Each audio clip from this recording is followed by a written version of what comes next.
যে দেশের শিক্ষা খাতে কোনো বাজেট নাই, ওই দেশের শিক্ষা ব্যবস্থার কি হবে? কুয়েট থেকে বুয়েট থেকে একজন ইঞ্জিনিয়ার বের হতে পারে। আমার প্রশ্ন, যদি মেডিকেল থেকে ঢামেক রামেক চামেক থেকে কোমেক থেকে যদি ভালো যোগ্য ডাক্তার বের হতে পারে, তাহলে মাদ্রাসা থেকে কেন যোগ্য আলেম তৈরি হবে না? হতেই হবে। তাহলে আমাদের শিক্ষা ব্যবস্থাকে ঢেলে সাজাতে হবে। আমাকে বুঝতে হবে।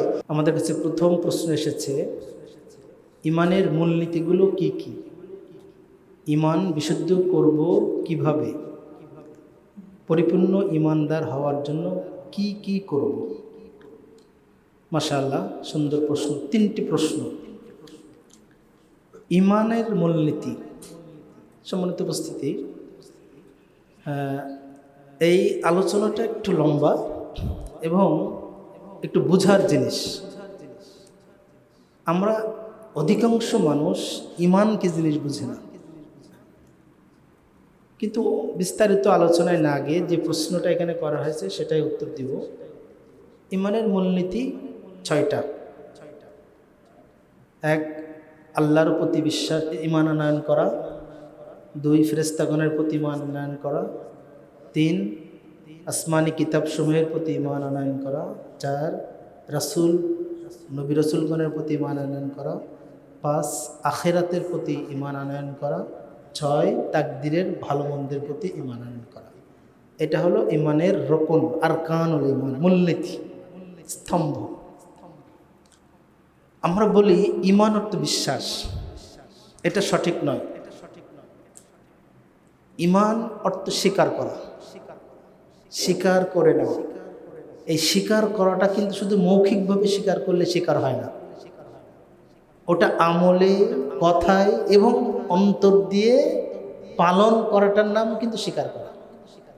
এই জন্য ইমানের সংজ্ঞাটা হলো তাসদীকুন ফিল জিনান ওয়া কওলুন বিল লিসান ওয়া আমালুল জাওয়ারিহি ওয়াল আরকান ইয়াজিদু বিত তাআ ওয়া ইয়ানকুসু বিল মাসিয়াহ।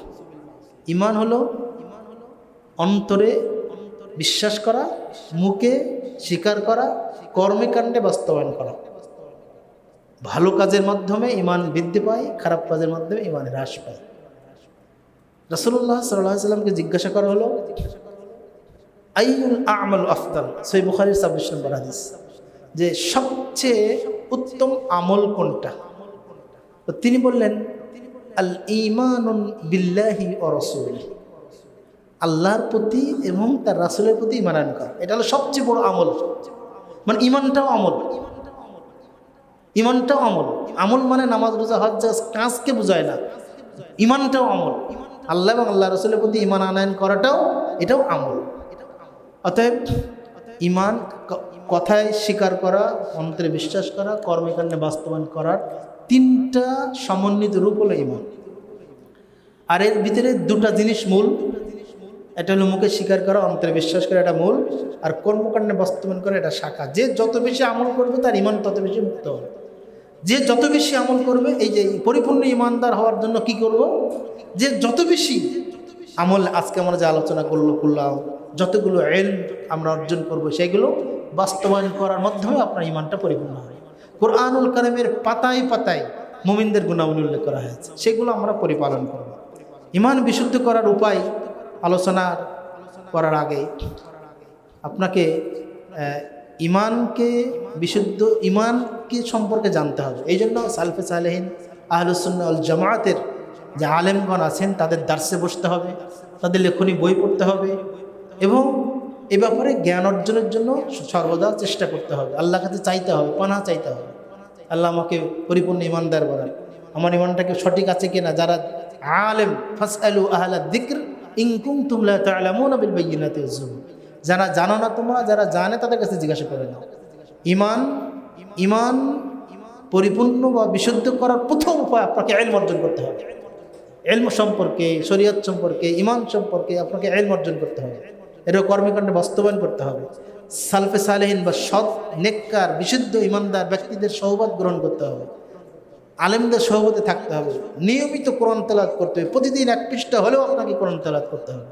প্রতিদিন জিকির আজকারে যেগুলো আমরা আলোচনা করলাম, এগুলো আরও যে জিকিরগুলো আছে সেগুলো পড়ার চেষ্টা করতে হবে। এই সংক্ষেপে আমরা এটা বলে এই প্রশ্নটা এখানে শেষ করি। এবারে একটা প্রশ্ন এসছে, বিভিন্ন শিক্ষা প্রতিষ্ঠান ও মাদ্রাসায় কোমলমতি শিশু কিশোর ও কিশোরীদের যৌন হয়রানির ভয়াবহ শিকার হচ্ছে। এতে অভিভাবকরা চিন্তিত হচ্ছে। নৈতিকতার অবক্ষয় রোধে ও জনসচেতনতা বৃদ্ধিতে দায়িত্বশীল আলেমদের কি ভূমিকা রাখতে পারে? খুব সমসাময়িক এবং খুব গুরুত্বপূর্ণ একটি প্রশ্ন। এই প্রশ্নের সাথে আমার কিছু কথা যুক্ত করতে চাই। সেটা হলো, আমরা এখানে যারা উপস্থিত আছি আলহামদুলিল্লাহ সবাই সচেতন, সবাই শিক্ষিত, এবং এখানেও একটি মাদ্রাসা আছে। হানজালা রাদিয়াল্লাহু তাআলা আনহু মসজিদ কর্তৃক একটি মাদ্রাসা পরিচালিত হয়। আমার প্রশ্নটা হলো, দেশে প্রচলিত শিক্ষা ব্যবস্থা নিয়ে এটা কতটুকু বাস্তবমুখী, কতটুকু কর্মমুখী, কতটুকু দিনমুখী? আমাদের দেশের স্বাধীনতা অর্জনের পর থেকে যেভাবে আমরা লেখাপড়া শিখে এসেছি, সেটা আলিয়া নিসাবে হোক, জেনারেল লাইনে হোক, নারী পুরুষের সম্মিলিত যৌথ শিক্ষা যেটাকে বলে সেভাবেই গড়ে উঠছে আলহামদুলিল্লাহ। এখন কিছু কিছু জায়গায় মাদ্রাসা শিক্ষা ব্যবস্থায় যেভাবে নারীদের আলাদা, পুরুষদের আলাদা, এবং কিছু কিছু জায়গায় জেনারেলদেরও আলাদা আলাদা বিশ্ববিদ্যালয় হচ্ছে, আলাদা কলেজ হচ্ছে। যেমন বালিকা বিদ্যালয় আছে, বালক বিদ্যালয় আলাদা আছে, মহিলা কলেজ আছে, আবার জয়েন্ট বা কম্বাইন স্কুল কলেজ আছে, সবই আছে। কিন্তু বিষয়টা হলো, এখানে আমাদের এই প্রচলিত শিক্ষা ব্যবস্থায় ব্যাপক ত্রুটি আছে। এই শিক্ষা ব্যবস্থা নিয়ে এখন গোটা বাংলাদেশ হুলস্থুল কারবার। আপনি যান সৌদি আরবের শিক্ষা ব্যবস্থার দিকে তাকান, আপনি চলে যান জাপানের শিক্ষা ব্যবস্থা, চলে যান চীনের শিক্ষা ব্যবস্থা, আমেরিকান শিক্ষা ব্যবস্থা। আপনি বলতে পারেন যে আপনি কেন ওগুলোর উদাহরণ দিচ্ছেন? আমি উদাহরণ দিচ্ছি এই কারণে যে তাদের শিক্ষা ব্যবস্থা আর আমাদের দেশের প্রচলিত শিক্ষা ব্যবস্থার ভিতরে আকাশ জমিন তফাৎ। এখানে শুধু মুখস্থ নির্ভর শিক্ষা ব্যবস্থা, আর শেখাটা বাস্তবমুখী এবং কর্মমুখী। একটা ছেলে হাজার হাজার মাস্টার্স পাশ করা ছেলে বসে আছে বেকার, অসংখ্য মানুষ মাস্টার পাশ করে এসে অটো চালাচ্ছে, যদিও আপনি কাজটাকে আমি ছোটো করছে না, কর্ম নাই, কাজ নাই। এখন এই জায়গাতে আপনাদের একটা জিনিস খেয়াল করলে আপনারা বুঝতে পারবেন, একদিকে জেনারেল লাইনে দিন শূন্য, আর মাদ্রাসার লাইনে জেনারেল শূন্য। মাদ্রাসা শিক্ষিতরা জেনারেল সম্পর্কে একেবারে শূন্য, জিরো। আবার যারা মাদ্রাসায় জেনারেল পড়ছে এদের ভিতরে দিন জিরো, ইসলাম নাই। একেবারে প্রাথমিক বিদ্যালয় থেকে একেবারে মাস্টার্স পর্যন্ত বুয়েট, কুয়েট, রুয়েট, চুয়েট যা আছে, কোথাও কোনো দিন নাই, দিনের কোনো বালাই নাই। ইউনিভার্সিটিতে যান, টিচারের সামনে একটা ছেলে একটা মেয়ে,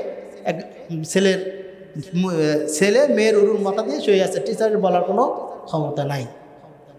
এটা কখনো শিক্ষা ব্যবস্থা হতে পারে না।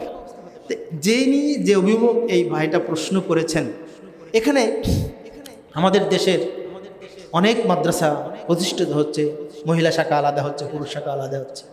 তবে এক্ষেত্রে আমাদের উচিত, আমাদের দেশের আলেম ওলামা মাদ্রাসা করার ক্ষেত্রে বা এরকম শিক্ষা প্রতিষ্ঠান করার ক্ষেত্রে অবকাঠামো দরকার আছে। অবকাঠামো অবশ্যই দরকার আছে, কোটি কোটি টাকা খরচ করছেন, ওসবের দরকার আছে। কিন্তু সব ফোকাস কেবল অবকাঠামোতে না করে শিক্ষা মানটা কিভাবে উন্নয়ন করা যায়, শিক্ষার্থীদের কিভাবে গুণগত উন্নয়ন করা যায়, সেই দিকে ফোকাস দেওয়াটা জরুরি। টিন শেড করেন, আপনার টিনের বেড়া দেন, টিনের চাল দেন, কিন্তু ওই কোটি কোটি টাকা ছাত্রদের কিভাবে উন্নয়ন করা যায়, ছাত্রদের মেধা, বুদ্ধি, মননশীলতার কিভাবে বিকাশ সাধন করা যায়, কিভাবে শিক্ষাটাকে সমাজে বাস্তবমুখী করা যায়, এই জন্য আপনি গবেষণা করেন। আমাদের মাদ্রাসা শিক্ষা ব্যবস্থায় যেমন কোনো গবেষণা নেই, একটা প্রসপেক্টাস তৈরি করে দিলাম, ব্যাস আমি একটা মাদ্রাসা খুলে ফেললাম। কিন্তু প্রসপেক্টাসের অধিকাংশই মানা হয় না। আবার এই প্রসপেক্টাস কোনো গবেষণালব্ধ প্রসপেক্টাস না, ওই একটা প্রতিষ্ঠান করছে, সেখান থেকে নকল করে এনে দিচ্ছে।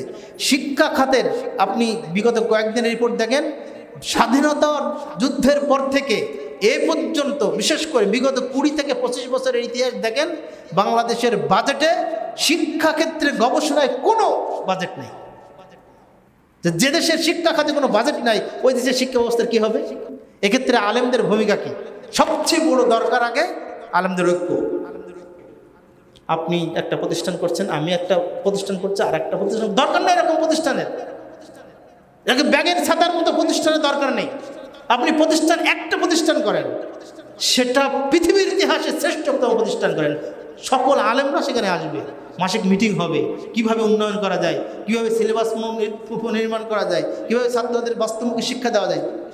আমার সবচেয়ে বড় সমস্যা হলো আমরা ভালো কিছু করার জন্য সফর করি না, বিভিন্ন জায়গায় যাই না।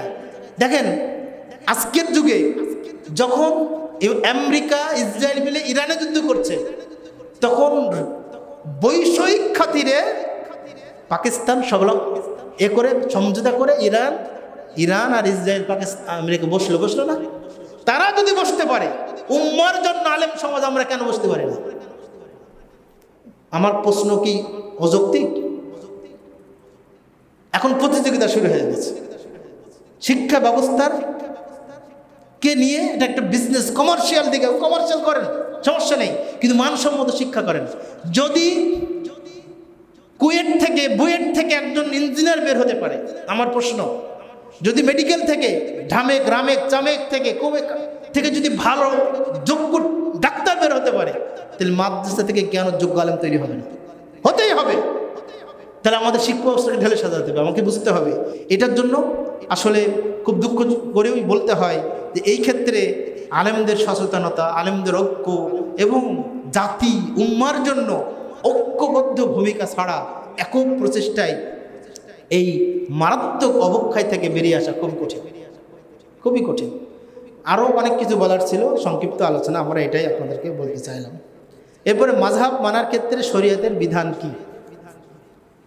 মাযহাব মানার ক্ষেত্রে কোনো মানুষ মাযহাব মানতে বাধ্য নয়, যে কোরআন এবং হাদিস অনুযায়ী জীবন পরিচালনা করবে। এখন মাযহাবী ভাইরা প্রশ্ন করেন, একজন সাধারণ মানুষ যে কোরআন হাদিস জানে না, তাকে তো মাযহাব মানতে হবে। সাধারণ মানুষ হোক, শিক্ষিত মানুষ হোক, তার উপরে তলাবুল ইলম ফারিদা আলা কুল্লি মুসলিম, প্রত্যেক নারী এবং পুরুষ মুসলিমের জন্য ইলম অর্জন করা ফরজ। কি ইলম? শরীয়তের ইলম। কীভাবে নামাজ পড়বো, কীভাবে রোজা রাখবো, কীভাবে হজ করব, আমার ইমান, আমার আকীদা, আমার মানহাজ, আমার জীবন চলার দিনের যে জ্ঞানগুলো সবটাই অর্জন করা ফরজ। যদি অর্জন না করেন, এর জন্য আল্লাহর কাছে কৈফিয়ত দিতে হবে। আপনি হুজুরকে যা বলবেন তাই শুনবেন না, এটা হারাম। আপনি দলিল সহ জানেন, ফাসআলু আলা যিকরিল্লাহ তা'লামুনা বিল বায়িনাতি ওয়াজ যুবুর। এই কারণে তো আমাদের দেশের ধর্ম ব্যবহার চলছে। সবচেয়ে বড় বিষয় হলো আমাদের দেশের যে ইসলাম এসেছে, এটা হলো শিয়া ইসলাম, প্রকৃত ইসলাম, রিয়েল ইসলাম না। অনেক পরিবর্তন সংযোজিত হয়ে এখানে এসেছে। আর সেটাকেই পরিবর্তন করে, সংস্কার করে নতুন মানে পিওর ইসলাম যখন আমরা প্রচার করতে যাচ্ছি, তখন ওই সকল ব্যক্তির বাধা হয়ে যাচ্ছে। নাতে এই ছোট্ট একটা 90% মুসলিম অধ্যুষিত রাষ্ট্র কত শত মানহাজ মতবাদে ভর্তি, তাই না? একজনের বিরুদ্ধে আরেকজন। আর এখন ফেসবুক তো একটা গীবতের কারখানা হয়ে গেছে। একজন আরেকজনের বিরুদ্ধে না বললে তার ভাই হবে না, কমেন্ট হবে না, লাইক হবে না। যুগের চাহিদার আলোকে আপনি ফেসবুক চালান, দিনের প্রচারের জন্য চালান, কিন্তু লৌকিকতা কেন আমাদেরকে ভর করবে? সম্মানিত সুধী মণ্ডলী, মাযহাব মানার ক্ষেত্রে শরীয়তের বিধান এক কথায়, মাযহাব অন্ধভাবে মাযহাব মানা হারাম, এটা চলবে না।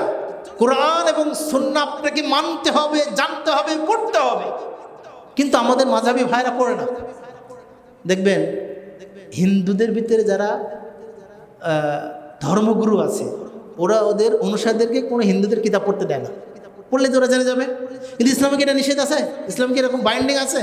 পড়েন আপনি, কোরআন হাদিস আপনার সামনে মওজুদ। যদি হক শোনার পরে, বুঝার পরে না মানেন, তাহলে তো সমাজ পরিবর্তন হবে না। আবু তালেব, আবু জাহাল, আবু লাহাব, এরা লা ইলাহা ইল্লাল্লাহ বুঝেনি, লা মা'বুদা বিহাক্কিন ইল্লাল্লাহ বুঝেনি, বুঝেও তারা মানেনি। তাদের কাছে হক এলেম এসেছে। আজকের আধুনিক যুগে সব আপনার আমার হাতের মুঠোয়, তাই না? বুখারী অনুবাদ হয়েছে, কোরআন অনুবাদ হয়েছে, তাফসীর অনুবাদ হয়েছে, সব কিছু আজের কিতাব অনুবাদ হয়েছে। সহিহ হাদিসের, সহিহ মানহাজের, সহিহ আকীদার আলেমদের বিষয়ভিত্তিক কিতাব প্রকাশিত হয়েছে। আপনি হকটা জানুন, হকটা বুঝুন, হক অনুযায়ী জীবনযাপন করাটা বাধ্যতামূলক। মাযহাব মানা ফরজ নয়, মাযহাব মানা যাবে না। এই বিষয়ে আরও তাত্ত্বিক কিছু আলোচনা ছিল, কিন্তু সময় সংক্ষেপের কারণে আমরা সংক্ষেপ করলাম। জামাতে সালাত আদায় করার পর আবার কারো সঙ্গে জামাতে অংশগ্রহণ করা যাবে কি? যদি জামাতে সালাত আদায় করার পর আবার কারো সঙ্গে জামাতে অংশগ্রহণ করা যাবে কি? যদি কোনো ব্যক্তি জামাতে অংশগ্রহণ করার জন্য পেড়াপিড়ি করে, সেক্ষেত্রে করণীয় কি? হ্যাঁ, সম্মানিত সুধী মণ্ডলী, আপনি প্রথমে জামাত পড়েছেন, আপনি একটা হাদিস এসেছে আল্লাহ রাসূল সাল্লাল্লাহু আলাইহি ওয়াসাল্লামকে, সম্ভবত আমর ইবনুল আস রাদিয়াল্লাহু আনহুকে, তিনি তার এলাকার মানুষদের ইমাম, মসজিদের ইমাম বানিয়েছিলেন। তিনি সালাত আদায় করে যখন যেতেন, সালাত আদায় করে যেতেন, ওখানে গিয়ে আবার ইমামতি করতেন। তো আল্লাহ সাল্লাম বললেন, তুমি প্রথম যে সালাতটা পড়লে এটা তোমার জন্য ফরজ, দ্বিতীয়টা তোমার জন্য নফল, তাই না? তো সুতরাং জামাতে সালাত আদায় করার পরে আবার সালাত যদি আপনি পড়তে চান, পড়তে পারেন, নফল হিসেবে পড়তে পারেন, কিন্তু সচরাচর এটা কেউ পড়ে না। কিন্তু পেড়াপড়ি করার কারণে এটা বুঝলাম না। কে প্রশ্নকারী এখানে আছেন? এখানে না। হ্যাঁ, কোনো ব্যক্তি যদি জামাতে অংশগ্রহণ করার জন্য পেড়াপড়ি, কেন জামাতে অংশগ্রহণ? আপনি তো জামাত সালাত পড়েছেন, পড়লে আপনার সমস্যা নেই, আপনি নফলের নেকি পাবেন। কিন্তু পেড়াপড়ি করার প্রশ্নটা আমার বোধগম্য নয়। জি,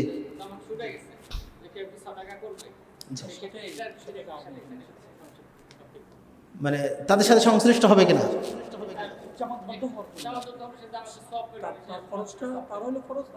আচ্ছা, নফল শোনেন,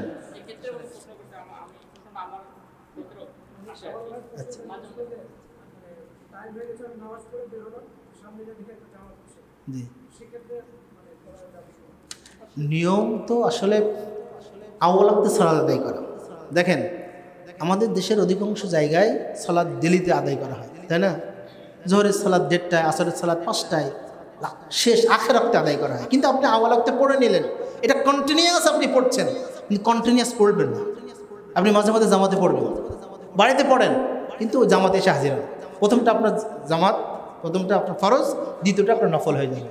কিন্তু সমাজ থেকে বিচ্ছিন্ন হয়ে কিছু করার, আপনি বাড়িতে পড়েন নিয়মিত, কিন্তু মাঝে মাঝে জামাতে অংশগ্রহণ করেন। প্রয়োজনে বাড়িতে পড়েন, পড়ে আওয়াল ওয়াক্তে পড়েন, পড়ে তাদের সাথে জামাতে অংশগ্রহণ করেন, নাহলে মানুষ বুঝে নামাজে পড়ে না। এই জিনিসটা বিশাল ব্যাপার। আমাদের একটা আবেগে আমরা অনেক কিছু করি, সমাজ বিভক্ত করে দিই। দেখবেন আহলে হাদিস ভাইদেরকে কিছু জায়গায় যারা সহিয়তা গ্রহণ করছে, এক করে দিচ্ছে, বাড়ি থেকে বের করে দিচ্ছে। এটা করলে তো আপনার দাওয়াতের ময়দান হারিয়ে যাবে, দাওয়াতের ফিল নষ্ট হয়ে যাবে। আপনাকে সেখানে থাকতে হবে যে কোনো উপায়ে। বাড়িতে সালাত পড়েন, মাঝে মাঝে আপনি আওয়াল ওয়াক্তে বাড়িতে একাকি পড়েন, একাকির নেকি ফরজ পেয়ে হয়ে যাবে। মনে রাখবেন, ওই একাকিটাই আপনি জামাতের নেকি পাবেন, কিন্তু দাওয়াতি কাজের হিকমতের জন্য আপনি মাঝে মাঝে জামাতে অংশগ্রহণ করেন। ফজর ও জোহর নিজের গাফিলতির কারণে সুন্নাত সালাত আদায় না করে নিজে জামাত পড়ানো যাবে কি? নিজের গাফিলতির কারণে সুন্নত সালাত আদায় না করে নিজে জামাত পড়ানো যাবে কি? এবং পূর্বের সুন্নাত না পড়লে গুনাহ হবে কি? আচ্ছা, অনেকেই ইমাম আছে যে জায়গা আছে যে সালাদের টাইম হয়ে গেল, ঘুম থেকে উঠে দৌড়ে জামাতে পড়ছে। এটা তো মানে যদি অবহেলা হয়, অলসতা হয়, তাহলে আপনি তাগুতের অনুসরণ করলেন, তাগুত কুফর ব্যক্তির অনুসরণ করলেন। একজন ইমানদার ইমাম যদি না হয়, তাহলে তার দ্বারা মুসল্লিদের কিভাবে সংস্কার হবে? এটা জায়েজ, আপনি পড়তে পারেন। সালাত আদায় করেননি, সুন্নাত পড়েননি, ধরতে পারেননি, সময় পায়নি, আপনি এসে জামাত পড়লেন, জামাতে পরে আপনি পড়ে নেন। কিন্তু কন্টিনিউয়াসলি যদি আপনি সুন্নাত ত্যাগ করেন, অবহেলা করেন, অলসতা, অবশ্যই পাপ হবে, আপনার পাপ হবে, অবশ্যই পাপ হবে। কন্টিনিউয়াসলি সুন্নাতকে অবহেলা করা যাবে না। সুন্নাত সালাত, নফল সালাত, 12 রাকাত সুন্নাত সালাত পড়লে অনেক নেকি আছে, কিন্তু না পড়লে কিন্তু গুনাহ নেই। কিন্তু যদি এটা কন্টিনিউয়াসলি ছেড়ে দেন, তাহলে পাপ হবে। সুন্নাহকে অবজ্ঞা করা হবে, সুন্নাহকে অবহেলা করা হবে, পাপ হবে। কিন্তু এখানে যেটা বলা হয়েছে যে নিজের গাফিলতির কারণে না, একদিন ইমানদার গাফিলতির কোনো সুযোগ আসতে পারে না। সুন্নাত আপনাকে আগে হোক পরে হোক পড়ে নেবেন, কিন্তু সবচেয়ে ভালো যেহেতু যখন যেটা আগে তখনকার সালাত কিন্তু পরে পড়া যায়। আমাদের সমাজে আর একটা বিষয় আছে যে ফজরের সালাতের আগে যদি সুন্নাত সালাত পড়ার সুযোগ না থাকে, তাহলে সূর্য ওঠার আগে কোনো সালাত নেই। যে না, আপনি পড়তে পারেন, ফজরের সালাত হয়ে গেছে, আপনি সুন্নাতটা পড়ে নেবেন, হয়ে যাবে। কিন্তু যেটা আছে সূর্য ওঠার পরে কোনো সালাত নেই, এটা বুঝতে ভুল। সূর্য ওঠার আগে আর কোনো ফরজ সালাত নেই, আপনি কাদা সালাত পড়তে পারেন, পড়ে যায়, আর আছে নাকি? সম্মানিত সুধী মণ্ডলী, আমরা কয়েকটা প্রশ্নের উত্তর দিলাম। আল্লাহ তাআলা আমাদের সকলকে তৌফিক দান করুন হকটা বোঝার, হকটা মানার এবং হক বিষয়ে ইলম অর্জন করে সেই অনুযায়ী আমল করার তৌফিক দান করুন। আল্লাহুম্মা আমিন। আমরা দোয়া পড়ি সকলে। আর কারো কিছু জিজ্ঞাসা ছিল? প্রথমত আপনার প্রশ্নটা হলো, তারা তাবিদের সচক্ষে দেখেছিলেন, এরকম তাবিদের দেখেছিলেন, কিন্তু সাহাবিদেরকে কোনো ইমাম দেখেননি। অনেকে দাবি করে আবু হানিফা রাহিমাহুল্লাহ 3 জন সাহাবীর সাথে দেখা হয়েছে। এই আলোচনাটা সঠিক নয়। তিনি কুফাতে ছিলেন, কিন্তু তার সাথে কোনো সাহাবীর দেখা হয়েছে এই বর্ণনা যেগুলো আছে সেই বর্ণনাগুলো অথেন্টিক না। 2 নম্বর পয়েন্ট, সেটা হলো তাবিদের সাথে সাক্ষাৎ হয়েছে, তাদের সাথে তাবিদের সাক্ষাৎ হয়েছে, এটা ঠিক। এখন আপনি যেটা বলছেন যে আমরা সাধারণ মানুষ, আমাদের তাদের মতো সাহাবীদের কি করছেন না করছেন আমাদেরকে এটা বোঝা সহজ হবে কিনা। দেখেন, কোরআন এবং সুন্নাহর বিষয়গুলো আমাদের কাছে স্পষ্ট। এক, আমরা আমাদের বাংলাদেশের প্রেক্ষাপটে ইলম বা ইসলাম, গতানুগতিক ইসলাম আছে। আপনার কাছে এক ব্যক্তি এসে একটা কিছু বললেন, আপনি সেটা স্বীকার করলেন, মনে নিলেন। আর এক আলেম আর এক কথা বলছেন, মনে করলেন। আর এক ব্যক্তি আর একজন কথা বললেন, সেটাও আপনি মেনে নিলেন। কিন্তু আপনি বলছেন আপনি সঠিকটা আমি নিজে ব্যক্তিগতভাবে কেন জানবো? এই জন্য আলেমদের সোহবত দরকার। এই জন্য আপনাকে চিহ্নিত করতে হবে সহিহ বিশুদ্ধ মানহাজের আলেম, যারা কোরআন এবং সুন্নাহ দলিল ভিত্তিক ছাড়া কারোর মত, কারোর পথ কিছু বলেন না।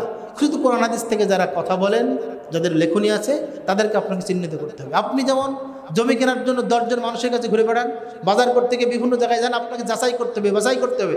সালমান ফারসি রাদিয়াল্লাহু তাআলা আনহু হক গ্রহণ করার ক্ষেত্রে ফ্রান্স থেকে তিনি সৌদি আরবে এসেছিলেন। আম্বাসা রাদিয়াল্লাহু তাআলা আনহু তিনি দূর থেকে এসে ইসলামের হক গ্রহণের ক্ষেত্রে তিনি সংগ্রাম করেছেন। আমি হক গ্রহণ খোঁজার ক্ষেত্রে আপনাকে আলেম বাছাই করতে হবে, যাচাই করতে হবে, এটা কোন আলেম হক কোরআন হাদিসের কথা বলছেন, হাদিসের কথা বলছেন, কোনটা সঠিক কোনটা বেঠিক। আপনি সঠিক আলেমদের সোহবতে যান, তাদের লেখনী পড়ুন, তাদের হাদিস পড়ুন, তাদের বক্তব্য শুনুন, আলহামদুলিল্লাহ আপনি। কিন্তু আপনি নিজ থেকে একটা শেখ সৌদি আরবের একজন বড় বিদ্বান রোহাইলি হাফিজাহুল্লাহ, উনি বলছেন যে আমরা সকল ব্যক্তির বক্তব্য শুনে হকটা গ্রহণ করবো। এটা একটা শয়তানি চিন্তা ভাবনা। কারণ কোনটা হক কোনটা বাতিল তো আমি বুঝতে পারবো না। আপনি একজন আলেম 10টা সব ভালো কথা বলছেন, আপনি 5-10টা কথা বলার ভিতরে 2টা কথা আপনার ভিতরে ভুল বলে দিলেন, আপনি বুঝতে পারলেন না। সেক্ষেত্রে আপনাকে যারা আলেম, সত্যিকার অর্থে যারা পণ্ডিত, তাদের শরণাপন্ন হতে হবে। ইলম আলেমদের মাধ্যমে বেঁচে আছে এবং তাদের কাছে আপনাকে যেতে হবে। নিঃসন্দেহে আমরা সাধারণ যারা মানুষ, তারা নিজ থেকে শরীয়ত বুঝার আমাদের কোনো ইখতিয়ার নাই, বুঝার নাই। কিন্তু দ্বীনের ইলম সেই রাসূল সাল্লাল্লাহু আলাইহি ওয়াসাল্লামের যুগে চলে এসেছেন, এটা উত্তরাধিকার ওয়ারিস সূত্রে চলে এসেছে। তাদের কাছে যেতে হবে, তাদের সোহবতে যেতে হবে, তার বুঝতে হবে কারা সহি কথা বলছে, কারা কোরআনের কথা বলছে, কারা সঠিক কথা বলছে, কারা সহি হাদিসের কথা বলছে, সহি আকীদার কথা বলছে, তাদেরকে আপনাকে চিহ্নিত করতে হবে। না আপনি না পেলে আপনার বন্ধু বা আপনার বান্ধব বা আপনার মসজিদের ইমাম, তাকে জিজ্ঞাসা করতে হবে।